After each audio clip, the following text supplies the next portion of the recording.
On va passer aux informations diverses. Il y en a quelques-unes. Notamment sur le plus grand dossier actuel de la commune. Avec le dispositif, on va dire, il y a quelques temps. Oui. On a rencontré avec Jacques, donc le propriétaire donc, de la maison mitoyenne du Lion d'Or, donc à qui on a réexpliqué la problématique. Je pense que de toute façon les gens suivent aussi les conseils municipaux, les articles qui peuvent paraître.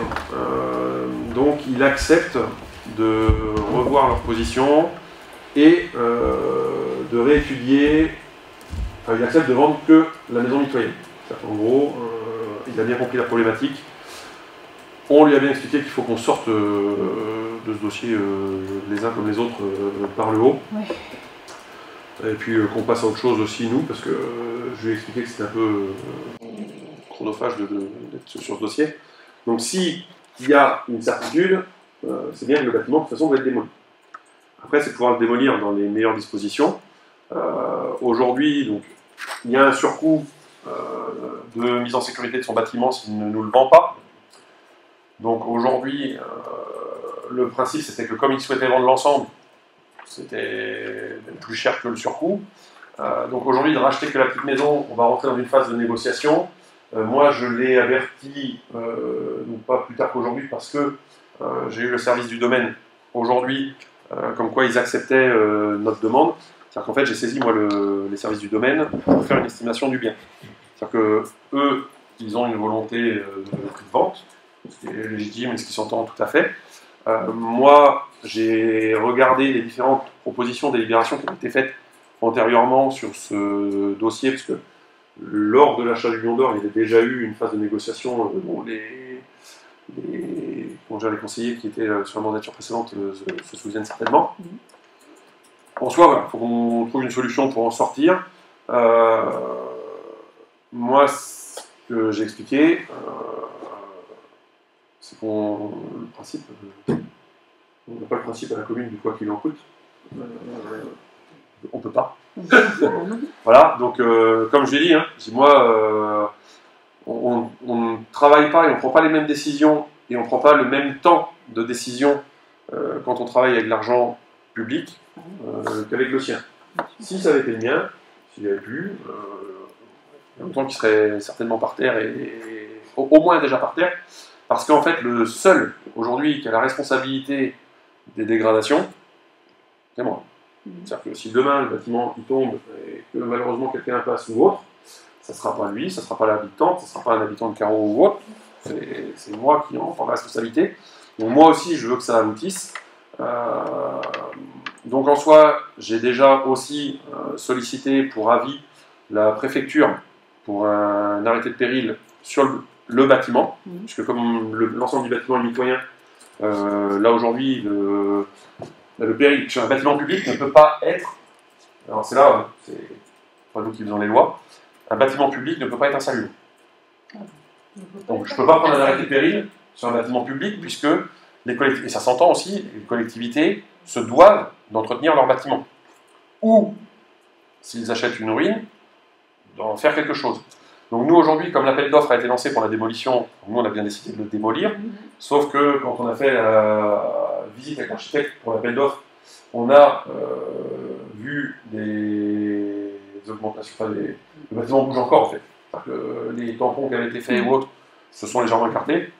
Donc aujourd'hui, nous on a pris la décision de démolir. Il y a l'appel d'offres en cours. Donc l'appel d'offres, il faut le temps de l'instruction, que les entreprises répondent et compagnie. Moi, je ne veux plus attendre ce temps-là. Donc, on va mettre en sécurité au plus vite. Donc, comme le pignon risque à un moment donné de tomber, il peut emporter sa façade à lui du fait de la mitoyenneté. Donc, je prends un arrêté de péril sur la partie ouest du bâtiment et donc la maison.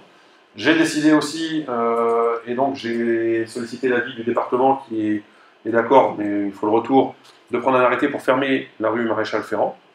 C'est-à-dire que du coup, on va bloquer la rue déviée par la départementale. Donc ça, voilà, il y a des gens qui certainement seront pas forcément content, mais encore une fois, je répète, la responsabilité, c'est moi qui la prends, et on pourra en discuter comme il le souhaite. Mais en soi, il va falloir que cette rue soit bloquée le temps que ça aboutisse, notamment dans le cadre de la démolition. Et donc ça, une fois que ce sera fait, on pourra enfin envisager les suites. Donc le propriétaire en a conscience, il doit en discuter, on doit se revoir, pas la semaine prochaine, parce qu'il paraît qu'il y a déjà un autre programme la semaine prochaine sur la commune, mais plus agréable celui-là, on va en parler après, et lui ne pouvait pas non plus.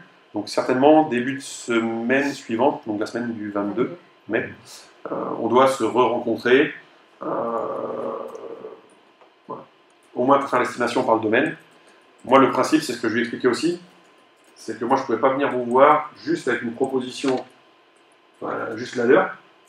Moi, on a besoin d'un comparatif, et les domaines, c'est aussi le service qui permet d'avoir une estimation, on va dire, au plus juste, enfin, et neutre, et au plus juste, parce que comme c'est un service de l'État, de toute façon, c'est eux qui vont fixer le montant. Ça ne veut pas dire qu'éventuellement, parce que là, c'est ce qui m'a fait comprendre, il dit oui, mais moi, les domaines, les domaines qui seront pris, qui sera, eux, estimé, ça ne veut pas dire que c'est celui que nous, on prendra, on verra par rapport à ce qu'ils proposent.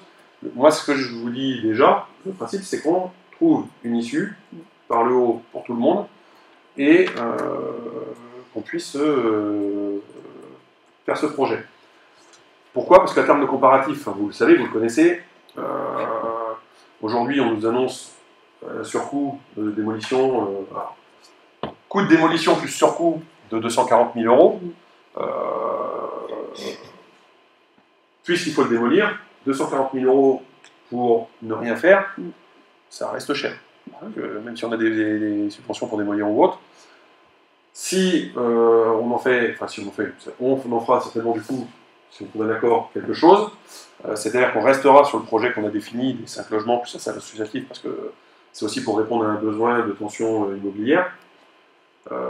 Admettons qu'on ait le maximum de subventions obtenues et autres, ça devrait coûter à la commune 340 000 €. Voilà. Mais 340 000 € qui permettent d'avoir derrière 5 loyers et donc d'amortir l'opération. Voilà. La location de la salle associative aussi qui viendra compléter. Donc je pense que c'est quand même plus cohérent d'être en mesure d'avoir une dépense de 340 000 € qu'on va amortir avec des retours de loyer, que de dire on démolit pour 240 000 € et ça reste comme ça.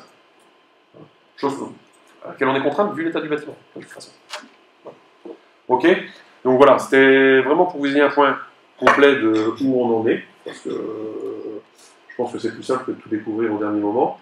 Ce pourquoi aujourd'hui, du coup, on n'est pas sur une réunion publique, parce que faire une réunion publique pour dire pour l'instant ça avance, mais on va voir.